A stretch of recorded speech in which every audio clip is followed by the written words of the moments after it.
Good evening, this is the Oscar expert here with Brother Bro, and it's time to review The Seed of the Sacred Fig. This is directed by Mohamed Rasulov, and it got a lot of buzz at the Cannes Film Festival earlier this year. Rasulov actually had to flee his country after making this film. When you see the film, you'll understand why he had to do that. The film tackles the modern-day political climate in Iran through the lens of a family and the separation of values that occurs between the children and the parents. I was really looking forward to this film. I thought I might love the movie, and ultimately I came away just liking it. I think this is good, but I do feel like there's some missed potential. I thought this was a really gripping domestic drama, and just watching the characters try to communicate with each other, and especially seeing how the mother navigates trying to unite her family, who have very disparate political opinions and stakes within the power structure, was absolutely fascinating. And where I think the film just became good and didn't live up to its full potential is the fact that halfway through, it kind of gets stuck on one note and it doesn't really progress beyond that. I don't think it added a lot of depth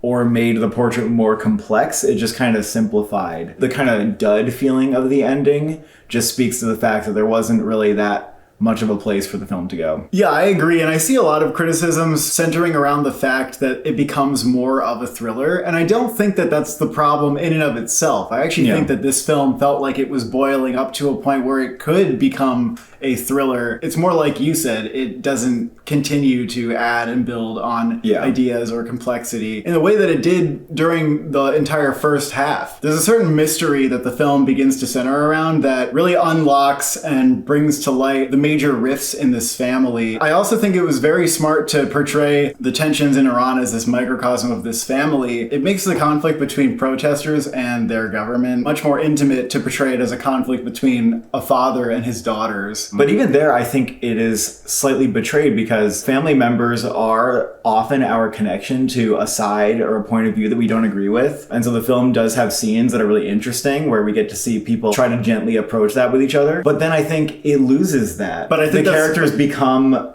only able to resolve their tensions through, let's say, brute force. Yes, well, that's the film being very explicit about its activist angle. I mean, the film is very deeply sympathetic to one point of view. And that's not a fault, but I also feel like it's the duty of films to explore all points of view. But maybe it is just the truth of the matter that these are intractable, irreconcilable differences, and they simply cannot be negotiated with. And it is true to some extent. Well, I think that's why the mom character is so interesting, because she is interested in mediating these characters' relationships and saying, we all can exist in the same household. Right. The movie really questions if that's possible at all. Yeah. So while I obviously share the values of the film, I do wish that this challenged the Western audience more. And I'm afraid there's a missed opportunity in giving us a very one-dimensional portrait of, this country does not possess Western values. They should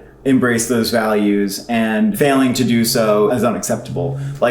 I would agree with that by default, but I want a film to challenge that where possible. Give me a perspective that I wouldn't have otherwise had before going into the film. Maybe this is why some people are really, really high on the movie, because it is an easy film to agree with, and it is an easy film to be passionate about for that reason, but it's just not as interesting to give more of a voice to the thing you already agree with. I would have liked a little more balance and nuance and conversation, and it loses that. Yeah, I can understand why the director would feel that his movie is so urgent. Yeah, that there's no point to him of trying to make his film this open-ended conversation. He wants to ensure that you understand and that you feel the message through this film. But there's so little that we understand about Iran as a Western audience. Yeah, but who's to say that he made it for your Western ass? I feel that he did. Why do you think that he made it for you? What does it have to do with you? If you don't agree with the film, then you're not going to like it. You just won't. It won't make sense to you. You can't watch this film and not be sympathetic and like it. You just can't. You don't think the movie could make somebody more sympathetic to its side? I don't really. Who's a little in the middle on it? Not really. I think movies trying to change people's minds in general, especially when it comes to politics, is almost futile. Filmmakers,